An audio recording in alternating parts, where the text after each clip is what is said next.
Everyone, আসসালামু আলাইকুম। It's me Raina. So guys, কালকে হচ্ছে আমার স্কুলে বাংলা অলিম্পিয়াড আর আমি হচ্ছে ডান্সে পার্টিসিপেট করব। সো আমার স্কুলে হচ্ছে এসে কম্পিটিশন ছিল, ওখানে আমি পার্টিসিপেট করছি। পরে স্পোর্টস ছিল, ওখানে আমি সিলেক্টেড হয়ে গেছি। তারপর ফিল্ড ট্রিপ ছিল, ওখানেও গেছি। সো অনেক বিজি ছিলাম, আমি দেখে ভিডিও দিতে পারি নাই। সো কালকে হচ্ছে আমার বাংলা অলিম্পিয়াড, সেখানে হচ্ছে আমি সবকিছু প্রিপেয়ার করছি। সো এটা তো রেডি করা লাগে। সেখানে হচ্ছে শাড়ি আছে, যেটা হচ্ছে আমি পরবো। এটা হচ্ছে আম্মুর শাড়ি। আর এই ব্লাউজটা হচ্ছে আম্মু হচ্ছে এটা আম্মুর গায়ে হলুদে পরছিল, কিন্তু এখন আর আম্মুর ফিট হয় না, এখন হচ্ছে এটা আমার ফিট হয়। সেখানে হচ্ছে চুড়ি আছে, আর এখানেও চুড়ি আছে। আমি এখন শিওর না কোনটা পরবো, আমার দুইটাই আমি নিয়ে যাচ্ছি। এখন মিস যেটা বলবে ভালো লাগে ওইটাই পরবো। তারপরে এখানে হচ্ছে মেকআপস এর আছে সবকিছু। আর এখানে হচ্ছে আমার দুইটা সেট আছে জুয়েলারিজ এর, মিস যেটা বলবে ভালো লাগে সেটা আর কি পরবো।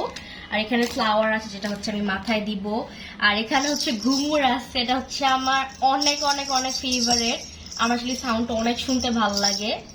আর এখানে হচ্ছে আরো কিছু মেকআপের জিনিস আছে। সো এগুলোই ছিল সবকিছু। আর এটা হচ্ছে আমার বিছা, এটা হচ্ছে আমার অনেক বেশি ফেভারিট, কেন জানি না, খুবই ভালো লাগে। সো আমি হচ্ছে এগুলো পরবো। সো গাইজ, আমি অনেক বেশি এক্সাইটেড। আমি এখন হচ্ছে ফুল পরে বসে আছি, মনে হচ্ছে কালকে কখন হবে। সো গাইজ, আল্লাহ হাফেজ এন্ড থ্যাঙ্কস ফর ওয়াচিং।